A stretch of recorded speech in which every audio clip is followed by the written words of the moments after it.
হঠাৎ করে মুচমুচে রসালো কিছু খেতে ইচ্ছে করলে এখন আর দোকান থেকে কেন, বাড়িতেই 1 কাপ আটা থাকলে খুব সহজে এভাবে একবার বানিয়ে নিন।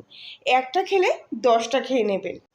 এগুলো খেতে এতটাই মজাদার স্বাদের হয়, প্রত্যেক কটা পাপড়ি একদম মুখে দিলেই মিলিয়ে যাবে।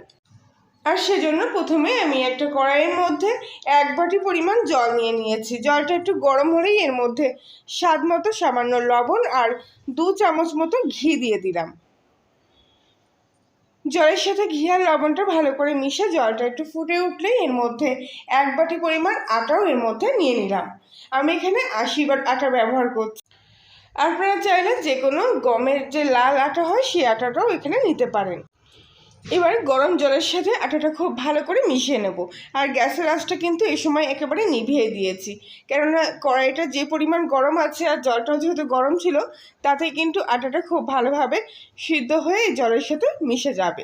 আর এবারে যদি গ্যাসটা জ্বালিয়ে রাখি তাহলে কিন্তু তলায় ধরে যাওয়ার সম্ভাবনা থাকবে। তো খুব একদম কিন্তু জল জল করে আটাটা এর সাথে মিশিয়ে নেওয়ার প্রয়োজন নেই। ঠিক যে পরিমাণ আটা সেই পরিমাণ জল দিয়ে কিন্তু ভালো করে এটা মিশিয়ে নিতে হবে। এরপর অন্য একটা প্লেটের মধ্যে এই ডোটা নিয়ে নিতে হবে। তারপর হালকা একটু গরম অবস্থায় থাকাকালীন খুব ভালো করে এই ডোটাকে আরেকবার মেখে নিতে হবে। এইভাবে আটাটা একটু হালকা গরম জলের মধ্যে ভাপিয়ে নিলে পরে কি হবে, আটার গাটা কিন্তু একদম সফট হয়ে যাবে। আর সেজন্য আপনি যেরকমইভাবে করতে চাইবেন না কিন্তু সেটাই কিন্তু পারফেক্টভাবে তৈরি হয়ে যাবে। এই দেখুন, এরকম নরম করে কিন্তু আটাটা প্রথমে মেখে নিয়ে এলাম। এবার এই লেচিটাকে রুটি মতো করে বেলে নেব। যতটা সম্ভব একদম পাতলা করে রুটি মতো করে বেলে নিচ্ছি। সেজন্যে আপনারা শুকনো আটার গুঁড়ো না দিয়ে সামান্য একটু তেল যার উপরে রেখে বেলবেন তার উপরে একটু লাগিয়ে নিয়ে তারপরে এইভাবে বেলবেন, তাহলে সুবিধা হবে আর পাতলা ভাবটাও খুব সুন্দরভাবে চলে আসবে। ঠিক এরকম পাতলা করে বেলে নিয়েছি রুটিটাকে আমি। এবার এর উপর থেকে সামান্য একটু ঘি আমি লাগিয়ে নেব। পুরো রুটির উপরে এই ঘিটা আমি একদম পাতলা করে কভার করে নিচ্ছি। ঘিটা পুরোপুরি লাগানো হয়ে গেলে এর ওপর থেকে শুকনো ময়দার গুঁড়ো একটা এরকম চালনির মধ্যে দিয়ে চেলে নিয়ে তারপর এর ওপর থেকে দিয়ে দেব। এবার এই ময়দার গুঁড়োটাও খুব ভালো করে রুটির ওপর থেকে এইভাবে লাগিয়ে নিচ্ছি। এবার এটা সাইড থেকে কিছুটা অংশ তুলে নিয়ে এসে ঠিক মাছ বরাবর এভাবে ফোল্ড করে দিচ্ছি। আবার উল্টো দিক থেকেও ঠিক একইভাবে কিছুটা অংশ নিয়ে এসে মাছ বরাবর এভাবে ফোল্ড করে দেব। আর এই ফোল্ড করা অংশগুলো আবারও কিন্তু কিছুটা এইভাবে ঘি ব্রাশ করে নেব।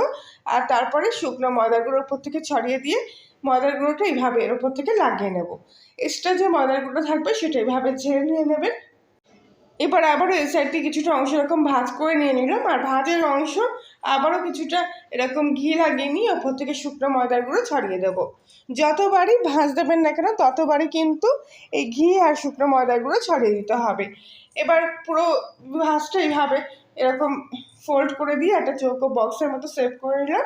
এবার বেলুন দিয়ে আর একটু বেলে নেব যাতে এটা একটু চওড়া হয়ে যায়। ঠিক এইভাবে বেলে নেওয়ার পর আবারও এর ওপর থেকে সামান্য একটু ঘি লাগিয়ে নিয়ে আবার ওপর থেকে শুকনো ময়দার গুঁড়ো এইভাবে ছড়িয়ে দেবো। এভাবে করলে পরে লেয়ারগুলো কিন্তু খুব সুন্দরভাবে খুলে আসবে তৈরি হওয়ার পর। এবার আবারও একটা ভাঁজ দিয়ে এরকম চৌকো বক্সের মতো করে নেওয়ার পর এই লিচিটাকে আমি একটু পাতলা করে বেলে নেব। যতটা সম্ভব ঘুরিয়ে ফিরিয়ে চওড়া করে এইভাবে বেলে নিচ্ছি। এইভাবে বেলে নেওয়ার পর এরকম মোটামুটি একটু পাতলা হয়ে গেলে এবার এরকম একটা ছোটো সাইজের গ্লাস দিয়ে এর থেকে এরকম গোল গোল করে লেচি কেটে নেব। খুব সহজ এগুলো তৈরি করা এবং কম সময়ের মধ্যে কিন্তু তৈরি হয়ে যাবে, হাতে গোনা মাত্র কয়েক মিনিটের মধ্যে। তো গোল গোল করে এইভাবে প্রত্যেক কটা লেচি আমি এখানে কেটে নিয়েছি। আপনাদের কাছে ছোটো বাটি থাকলেও কিন্তু এইভাবে কেটে নিতে পারেন কিংবা কিছু কোনো কৌটোর ঢাকনা দিয়ে। এবার এর থেকে এই গোল লেচিগুলো এইভাবে ছাড়িয়ে নেব আর এক্সট্রা অংশগুলো এইভাবে এখান থেকে তুলে নেব। তবে এগুলো ফেলবো না, এগুলো দিয়েও কিন্তু আবার সেমভাবে এরকমভাবে এই মিষ্টিগুলো তৈরি করা যাবে। তো সবকটা লেচি বের করে নেওয়ার পর এগুলো আমি এবার একটা সাইড করে নিচ্ছি। এবার এই একটা একটা লেচি দিয়ে মিষ্টিগুলো বানিয়ে নেব। প্রথমে এই লেচিটা মাছ বরাবর এইভাবে ভাঁজ করে নিলাম, তারপর একটা কোণ থেকে এরকমভাবে ঠিক মুড়িয়ে এরকম গুটিয়ে রোল মতো করে নিলাম। নিলেই দেখুন কত সুন্দর কিন্তু এরকম ডিজাইনটা তৈরি হয়ে গেল।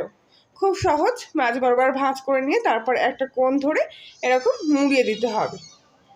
আর নিয়ে তারপর দই মুখটা এরকমভাবে কিন্তু ভালো করে মুড়িয়ে জয়েন করে দিতে হবে। আর যদি আপনারা মনে করেন একটু জল দিয়ে মুখটা ভালো করে সিল করে দেবেন, তাহলে সামান্য জলের হাত দিয়ে এইভাবে একটু ভিজিয়ে নিয়ে তারপরে মুখটা ভালো করে মুড়ে দিতে পারেন। তবে যেহেতু আটাটা একদম সিদ্ধ করে নেওয়া ছিল, তাই একদমই নরম হয়েছে, তাই জন্যে জল দিয়ে না ব্রাশ করলেও কিন্তু এই মুখটা খুব ভালোভাবে এরকমভাবে একটু চেপে দিলেই জুড়ে থাকবে।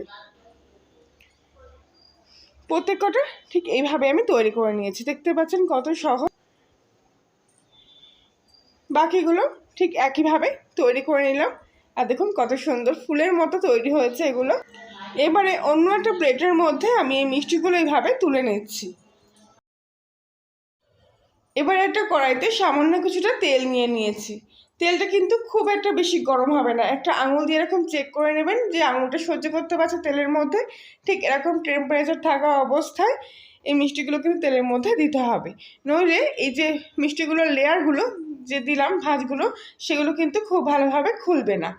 তো এক এক করে মিষ্টিগুলো এবার আমি এই তেলের মধ্যে দিয়ে দিচ্ছি।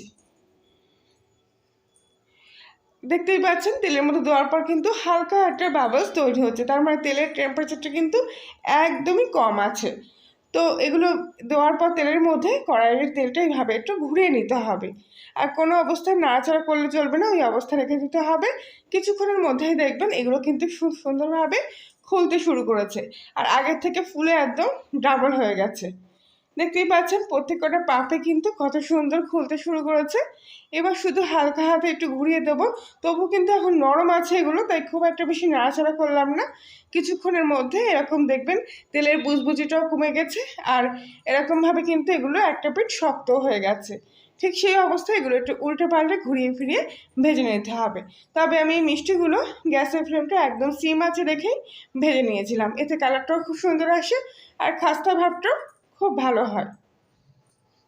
আশা করছি আজকের রেসিপিটি দেখার পর আপনাদের ভালো লেগে থাকবে। ভালো লাগলে প্লিজ লাইক শেয়ার কমেন্ট করে জানাবেন।